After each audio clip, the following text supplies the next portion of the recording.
আমরা কথা না বাড়িয়ে সরাসরি এখন যেটা করব সেটা হচ্ছে ঘটনায় চলে যাব। আমাদের কাছে প্রথম যে ঘটনাটি রয়েছে সেটি সুকান্ত মাইতির পাঠানো একটি ঘটনা। চলুন কথা না বাড়িয়ে আমরা চলে যাই ঘটনায়। আসসালামু আলাইকুম রাসেল ভাই, জানি আল্লাহর রহমতে আপনি সর্বদাই ভালোর দলে থাকেন। রাব্বি ভাই সহ ভূত.কমের সমগ্র টিমের প্রতি অফুরন্ত স্নেহ ও ভালোবাসা জ্ঞাপন করে আজ হাজির হলাম একটি রোমহর্ষক ঘটনা নিয়ে। ভুল ত্রুটি ক্ষমা সুন্দর দৃষ্টিতে দেখার অনুরোধ রইল। চলুন ঘটনায় যাওয়া যাক। আত্মা, প্রেতাত্মা, ভূত, জিন, পরী এসব কিছু যে হয় তা আগে বিশ্বাস করত না, কিন্তু পরিস্থিতি পরবর্তীতে তাদের বিশ্বাস করতে বাধ্য করেছে। সেই ঝড় বৃষ্টির সন্ধ্যার কথা বোধ হয় তারা কোনোদিনও ভুলতে পারবে না। মেঘলা, অভি, কর্ণ এরা তিনজনে খুব ভালো বন্ধু।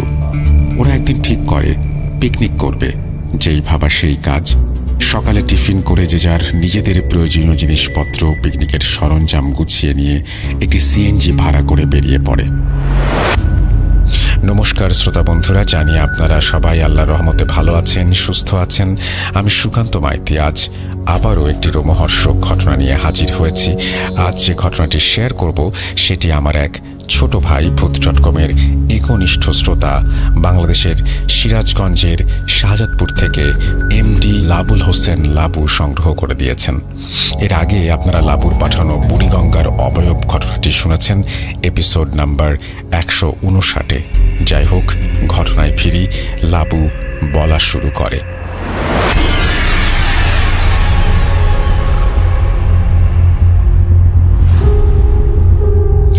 সালটা 2021 অক্টোবর মাস। একদিন সকালে অভি, কর্ণ, মেঘলা ঠিক করে যে তারা পিকনিকে যাবে। সেই মতো তারা সকাল সকাল বেরিয়ে পড়ে। বেশ ভালোই মজা করে গান গাইতে গাইতে যাচ্ছিল তারা। তখনও অর্ধেক রাস্তা বাকি। এমন সময় হঠাৎই ভর দুপুরে আকাশ কালো মেঘে ঢেকে যায়। তবুও তারা ব্যাপারটিতে এতটা গুরুত্ব দেয়নি। তারা জানতো আর 15-20 মিনিটের মধ্যেই কাঙ্ক্ষিত স্থানে পৌঁছে যাবে। কিন্তু রাস্তায় অনেক জ্যাম। অভি বলে ওঠে, ভেবেছিলাম লকডাউনের রাস্তায় জ্যাম একটু কম থাকবে, কিন্তু এ তো সেই অবস্থা। কর্ণ বলে, এবার কি হবে? এখানে একইভাবে দাঁড়িয়ে থাকলে তো পৌঁছাতে অনেক দেরি হয়ে যাবে। সেই সময় সিএনজি ড্রাইভার বলে যে পাশের একটি শর্টকাট রাস্তা আছে, সেদিক দিয়ে গেলে নাকি অনেক তাড়াতাড়ি পৌঁছানো যাবে। এবং নিয়ে যাবে কিনা জিজ্ঞেস করতেই কর্ণ এবং অভি সময় না নিয়ে বলে উঠল, চলো চলো, ওই দিক দিয়ে চলো। মেঘলা যদিও একটু কিছু বলতে চাইছিল, কিন্তু এদের এত উৎসাহ দেখে আর কিছু বলল না। অভি ফটোগ্রাফি নিয়ে পড়াশোনা করেছে, তাই সে সারা রাস্তায় ছবি তুলতে ব্যস্ত। এদিকে মেঘলা এবং কর্ণ নিজেদের গল্প নিয়ে মশগুল। হঠাৎ আকাশের কালো মেঘের বুক চিরে বৃষ্টি অঝরে লুটিয়ে পড়ে। বৃষ্টির গতি ও ঝড়ের দাপট এতটাই ছিল যে সামনের দিকে প্রায় এগোনোই দুষ্কর হয়ে উঠেছিল। এইভাবে বৃষ্টিতে ভিজে পিকনিক স্পটে পৌঁছে লাভ কি? পিকনিক করা একরকম অসম্ভব হয়ে দাঁড়িয়েছে। অভি বলে যে এবার কি হবে? এমন সময় কর্ণ হঠাৎ বলে ওঠে, আচ্ছা, সামনে একটা কবরস্থান দেখা যাচ্ছে মনে হচ্ছে। আরে, তার পাশেই তো একটা ভাঙা বাড়ি মনে হচ্ছে।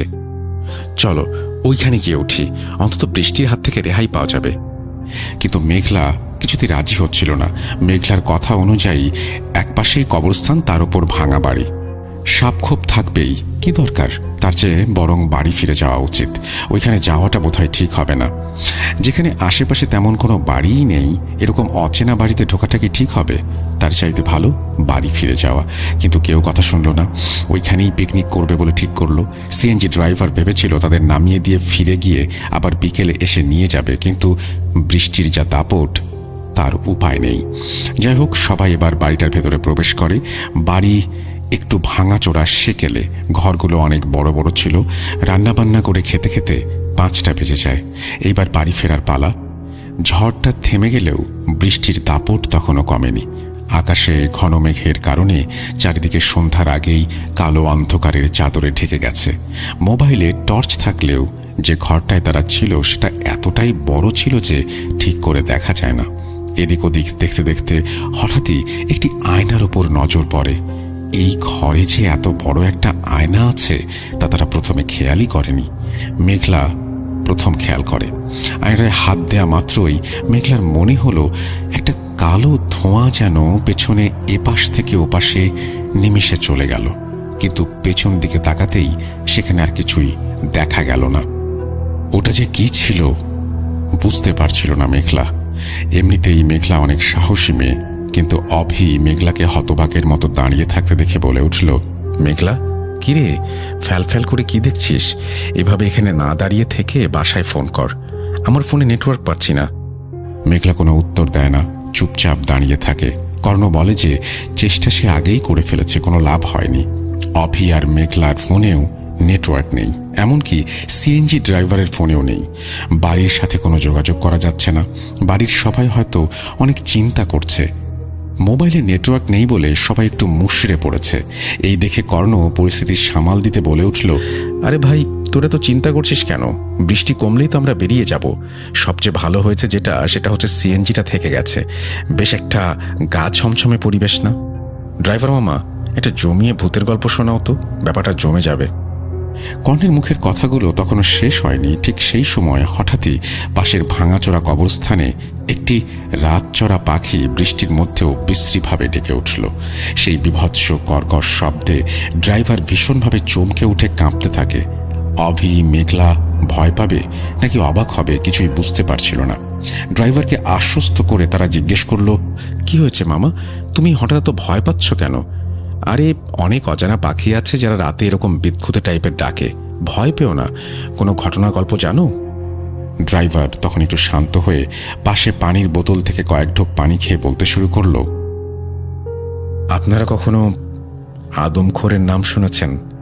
আদমখোর হচ্ছে এমন একটি জিন যা বিভিন্ন কবরস্থান থেকে মৃত মানুষদের মাংস, কলিজা এসব খেয়ে বেঁচে থাকে। আপনারা জানেন নিশ্চয়ই, শহরাঞ্চলের তুলনায় সাধারণত গ্রামাঞ্চলে নিরিবিলি পরিবেশে অলৌকিক ঘটনা সবচেয়ে বেশি ঘটে।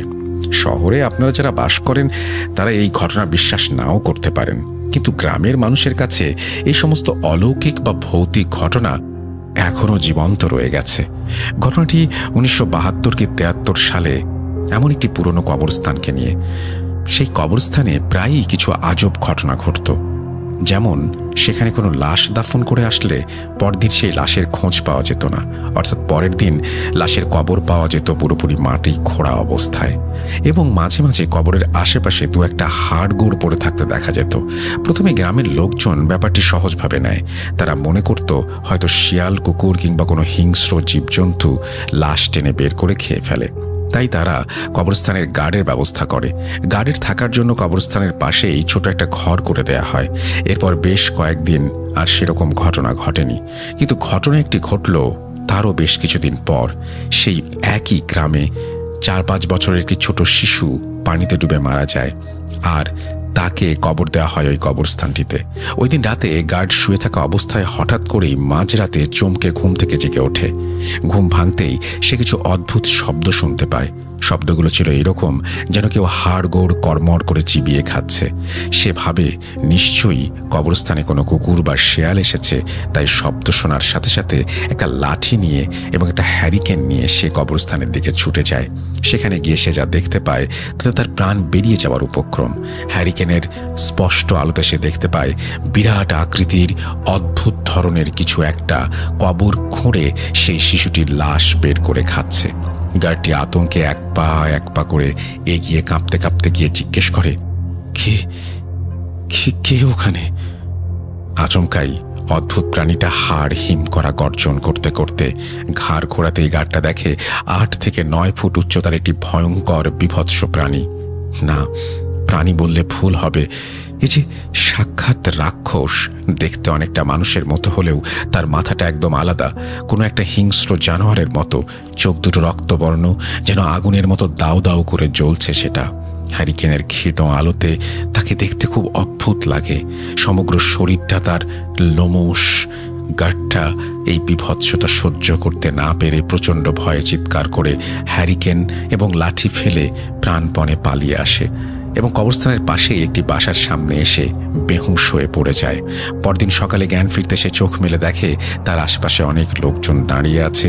সে ধীরে ধীরে উঠে বসে, সবাইকে গত রাতের সেই বিভৎস পৈশাচিক ঘটনা খুলে বলে। এরপর তাকে তার বাড়িতে পৌঁছে দেয়া হয়। কিছুদিন পর হঠাৎ সেই গার্ডের প্রচণ্ড জ্বর আসে এবং আস্তে আস্তে সে দুর্বল হয়ে পড়ে ও একটা সময় মারা যায়।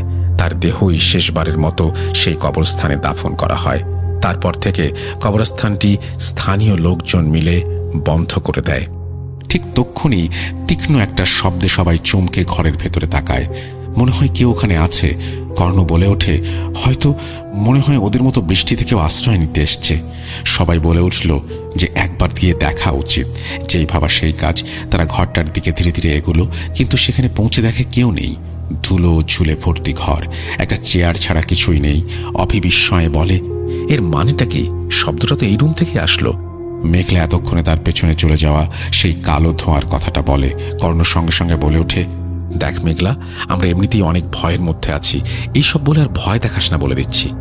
মেঘলা বলে ওঠে যে এই কারণে সে বলেছিল এখানে না আসতে। ঠিক সেই মুহূর্তে আচমকা একটা বিড়ালের কান্নার আওয়াজ ভেসে আসে। ওরা সেদিকে তেমন একটা মন দেয় না, কিন্তু আওয়াজটা এত বেশি ছিল যে আর সহ্য করা যাচ্ছিল না। তারা বিড়ালটিকে প্রতিটা ঘরে খুঁজতে থাকলো। ড্রাইভার খুঁজতে খুঁজতে সেই আয়নাটার সামনে গিয়ে ভালোভাবে দেখতেই আচমকাই কাঁধে কারো হাতের স্পর্শ অনুভব করলো। হাতটা খুব খসখসে ছিল। পেছন ফিরতেই কাউকে দেখতে পায় না ড্রাইভার। সঙ্গে সঙ্গে ভয়ার্ত কণ্ঠে সে বলে উঠল, এটা কি হলো? মনে হলো কেউ আমার কাঁধে হাত রেখেছে, কিন্তু কে সে? এই বলে ভূত ভূত বলে চিৎকার করতে থাকে। ড্রাইভারের চিৎকারে ওরা চমকে ওঠে। অভি বলে, ভূত? কি বলছো এসব? কোথায় ভূত? হ্যাঁ, সত্যি কেউ একজন আমার কাঁধে হাত রাখলো, অথচ আমি তাকাতেই দেখে কেউ নেই। আমি এখানে থাকবো না, আমি চললাম। এই বৃষ্টির ভেতরেই আমি যাব, হোক আমার সিএনজি খারাপ, তবু এক মুহূর্ত আমি এখানে থাকবো না। সবাই বিস্ময় বলে ওঠে, সে কি? এসব কি বলছো? তুমি চলে গেলে আমরা কিভাবে যাব? তুমি যেও না এইভাবে। না, আমি আর এক মুহূর্তের জন্য এখানে থাকবো না। এই বলে ড্রাইভার বৃষ্টির মধ্যেই চলে গেল। ঝড় না হলেও বৃষ্টির দাপট তখনও কমেনি, সাথে মেঘের গর্জন। কর্ণ মোবাইলে দেখল 8:45 বাজে। হঠাৎই মেঘলা চিৎকার করে বলে উঠল, এ কি? ওই দেখ, ওইখানে কি এটা? কাছের জানালার অপর দিকে কেউ একজন দাঁড়িয়ে আছে। ছায়াটা ভালোভাবে বোঝা যাচ্ছে। কর্ণ আর অফিসের দেখতে যেতেই অদৃশ্য হয়ে যায়। মেঘলা জানায় যে সে এখানে থাকবে না। কর্ণ বলে, এই বৃষ্টিতে কোথায় যাব আমরা? তার চেয়ে বরং বৃষ্টিটা একটু কমলে নেটওয়ার্ক পাওয়া যাবে, তখন বাড়িতে কল দিয়ে কিছু একটা ব্যবস্থা করা যাবে। এমন সময় দেখা গেল হঠাৎই সেই ছায়া মূর্তিটা এপাশ থেকে ওপাশে সরে যায়, কিন্তু ছায়া মূর্তিটা আসছে কোত্থেকে? কারোর কাছে উত্তর ছিল না। তখনই শোনা গেল কে যেন সিঁড়ি দিয়ে নামছে। ততক্ষণ পর্যন্ত কর্ণ অভি তেমন ভয় পায়নি, কিন্তু ওদের চোখে মুখে ভয়ের ছাপ। সিঁড়ির ওপরে কেউ নেই তো, এমনকি এই বাড়িতে এই মুহূর্তে তারা 3 জন ছাড়া আর কেউ আছে বলে মনে হচ্ছে না। তাহলে আওয়াজগুলো আসছে কোত্থেকে? বৃষ্টি আস্তে আস্তে কমছে, আকাশ পরিষ্কার হচ্ছে। হঠাৎ শোনা গেল একটা শব্দ। কোনার ঘরটার দরজা ধীরে ধীরে খুলছে আর বন্ধ হচ্ছে। মেঘলা কাঁপা কাঁপা কণ্ঠে বলে, কি হচ্ছে এটা? কর্ণ সাহস করে প্রথমে সে ঘরে ঢোকে, পরে অভি আর মেঘলা। অন্য সব ঘরের তুলনায় সেই ঘরটা একটু বেশিই ধুলো, অন্ধকারে জমাট বেঁধে আছে। ভেতরে শুধু দেখা যাচ্ছে একটা দড়ি ধুলো ভরা ফ্যানের সাথে ঝুলছে এবং পাশে একটা রকিং চেয়ার যেটা অনবরত নড়ছে। নিচে পড়ে আছে একটা ভাঙা ফটো ফ্রেম। কর্ণ আচমকায় চমকে ওঠে। মেঘলা আর অভির হাত টেনে ধরে বেরিয়ে আসে এবং দৌড় লাগায়, যতক্ষণ পর্যন্ত বাড়িটা না অন্ধকারে মিলিয়ে যায়। ততক্ষণে তারা দৌড়ে খানিকটা দূরে মেইন রোডে কিছুটা লোকালয়ের মধ্যে পৌঁছে গেছে। লোকালয় দেখে হাঁপ ছেড়ে বাঁচে তারা। অভি ও মেঘলা হাঁপাতে হাঁপাতে বলে, ব্যাপারটা কি হলো? জানতে চাইলে কর্ণ যা জানায় তাতে তাদের রীতিমতো ভয়ে গলা শুকিয়ে আসে। কর্ণ ঢোক গিলে কাঁপা কাঁপা কণ্ঠে জানায়, ঘরের ভেতর ঢুকে এদিকে ওদিকে দেখার পর নিচে পড়ে থাকা ভাঙা ফ্রেমে একটি মেয়ের ফটো দেখতে পায় সে। এরপর যেই চোখ তুলেছি অমনি আতঙ্কে শিউরে উঠি। সিলিং ফ্যানের সাথে ফটোয় দেখা সেই মেয়েটির পচা গলা বিভৎস ভয়ঙ্কর লাশটা ঝুলে আছে, যার অর্ধেক মুখ এখনো তাজা। এই বলে কর্ণ হাঁপাতে থাকে। প্রাণোচ্ছল শহরে যে তাদের এইভাবে ভূতের খপ্পরে পড়তে হবে তা সত্যিই তারা ভাবতে পারেনি। বড় রাস্তায় ওঠার পরে ফোনে নেটওয়ার্ক আসতেই তারা তাদের বাসায় কল করে এবং সেখান থেকে চলে আসে। পরবর্তীতে স্থানীয় লোকদের কাছে তারা জানতে পারে বাড়িটি সম্পর্কে। ওই বাড়িতে বাপ মা মরা একটি কিশোরী মেয়ে থাকত। একদিন কিছু ছেলে মিলে সেই মেয়েটির উপরে পাশবিক নির্যাতন চালায়, ফলে মেয়েটি ফ্যানের সাথে ঝুলে আত্মহত্যা করে। মেয়েটির মৃত্যুর পর তার আত্মা বা কারিন জিন ওই বাড়িটায় ঘোরাফেরা করে। কেউ ওই বাড়িতে গেলে প্রাণ নিয়ে ফিরে আসতে পারে না। অভি, কর্ণ, মেঘলার কপাল ভালো ছিল যে তারা ফিরে আসতে পেরেছে। এই বলে লাবু থামে। বাস্তব, অবাস্তব, প্রাকৃতিক, অতি প্রাকৃতিক, বিশ্বাস করা বা না করা শ্রোতা বন্ধুদের সম্পূর্ণ ব্যক্তিগত ব্যাপার। বিদায় নিলাম, আবারও দেখা হবে কোনো এপিসোডে। ততক্ষণ পর্যন্ত ভয়ের সাথে আনন্দ মিশিয়ে ভূত.com শুনতে থাকুন। আল্লাহ হাফেজ। এই বলে তিনি তার ঘটনা শেষ করেছেন। আশা করছি এই ঘটনাটি আপনাদের ভালো লেগেছে। যদি ভালো লাগে অবশ্যই আমাদের জানাবেন, যদি ভালো না লাগে তা আমাদেরকে জানাবেন। আমরা